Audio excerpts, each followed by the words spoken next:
Good morning friends, welcome to এরাস blog. বড়দের প্রণাম আর ছোটদের অনেকটা ভালোবাসা দিয়ে আজকের ব্লগটা আমি শুরু করছি। আশা করছি তোমরা সবাই ভালো আছো আর আমিও ভালো আছি। সো দেখো, আজকের ব্লগটা একটু অন্যরকম। আজকে হচ্ছে সকালের কাজকর্ম, সব বাসি কাজকর্ম যা থাকে সেটা সেরে নিয়েছি। সেরে নিয়ে স্নান টান করে এই যে চলে আসলাম, একটু চুল টুল আশ্রয় নিচ্ছি।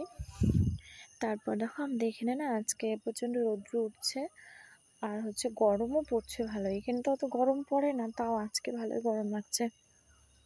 আর রৌদ্র দেখো কতটা, জানলা দিয়ে বোঝাই যাচ্ছে আর কি, বুঝতে পারবে এত পরিমাণে রৌদ্র। আর আমাদের ঘরে তাই এরকম গরমটা লাগে না আর কি, একটু হাওয়াটা।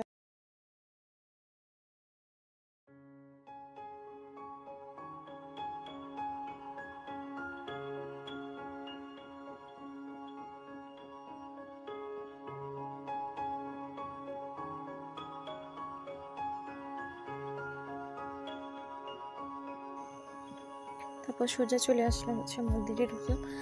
মন্দিরে এসে আগে ঠাকুর ঘরটা মুছে নিয়েছি। তার আগের দিন হচ্ছে না ভাই পুজো দিয়েছিল, তো হয়তো ভালো করে মুছে নাই। এক সাইডে না এত ছোট ছোট কালো পিঁপড়েগুলো হয় না, কালো আর লাল পিঁপড়ের বাসা বেঁধেছে, মানে একদিনে বেঁধেছে বাসাটা। তো আমি খেয়াল করিনি, ফট করে মুছতে মুছতে না ওই যে দেখো ওই জায়গাটাতে এত পিঁপড়া, মানে ফট করে মানে হাতে টাতে উঠে যাচ্ছে আর কামড়াচ্ছে, খুব চুলকাচ্ছিল। তারপরে যে দেখো মন্দির মুছে নিলাম, মন্দির টন্দির মুছে তারপর ঠাকুরের বাসন কটা ছিল, ঠাকুরের বাসন মাজতে হয় দিনই, ঠাকুরের বাসন মেজে নিলাম।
তারপরে সোজা চলে আসলাম এই যে ফুল তুলতে।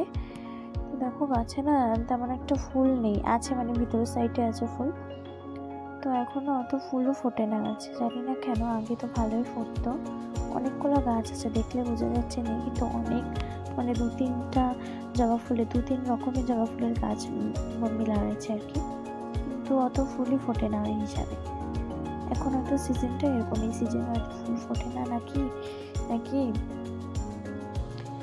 দেখো অত ফুল ফোটে না, উপরে উপরে এক দুটা ফুল ফুটে আছে, তো ওগুলাই তুলে নিচ্ছি।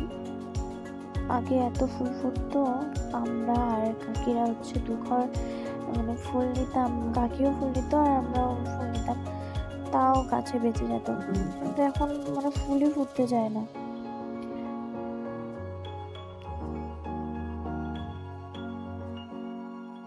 সাদা ফুলের গাছটা আছে, বেশি বড় না, তো ছোট্ট গাছ আর কি, তো বেশি ফুল ফুটে না, কিছু ফোটে তো হয়ে যায়। তারপরে এই যে বাইরের সাইডে এটা কি জানি কি জবা বলে, সেটা আমার জানা নেই, বলা খুব কষ্ট। হচ্ছে এটা নীলকণ্ঠ ফুল, সেই নীলকণ্ঠ ফুলও তুলে নিলাম। সব গাছে একটু একটু একটু করে, এই ফুলটাকে জানি না কি ফুল, আমাদের এখানে তো তারা ফুল বলে। তারপরে হচ্ছে যে সব ফুলই একটু একটু করে ফুটে, তো হয়ে যায় আর কি। সব ফুলই তুলে নিলাম একটু একটু করে, তুলে যে মন্দিরে চলে আসলাম। এখন সব ঠাকুরের জিনিস টিনিস গুছাই নিচ্ছি, ফুল টুলগুলো সব এক জায়গা করে গুছাই নিচ্ছি।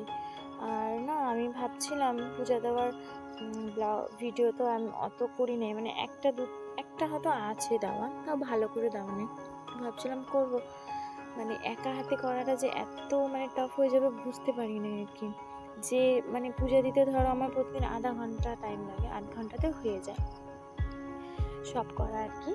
তো আজকে মানে মানে ভিডিও করছি, এত দেরি লাগছে, মানে অধৈর্য লেগে গেছে নিজেকে করতে করতে, ভালো লাগছিল না। ক্যামেরা ধরার লোক নেই, ভাইও ধরো ক্যামেরা তারকে ধরে দেয় না, ভাই আর কি থাকলে আর কি ধরে দেয়।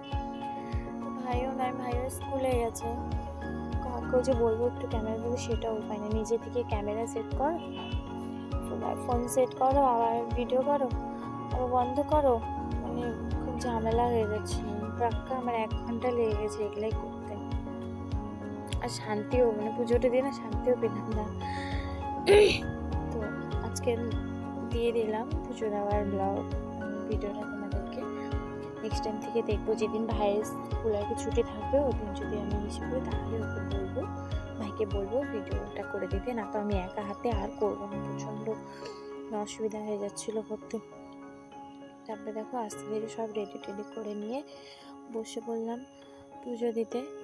তারপরে পুজো টুজো দেওয়া হয়ে গেছে, পুজো মানে দিয়েও উঠছি, এত জোরে বৃষ্টি নামছে।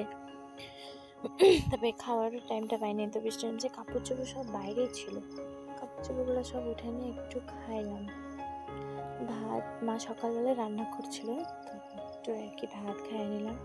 খাইটা বাসন টাসন সব গুছাই নিছি,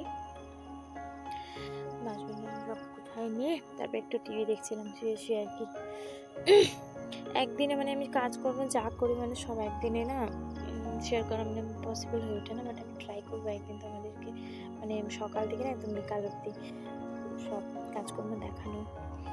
সো ফ্রেন্ড, আজকের ব্লগটা আশা করি তোমাদের ভালো লাগবে। যদি ভালো লেগে থাকে তাহলে লাইক, কমেন্ট আর সাবস্ক্রাইব করে দিও।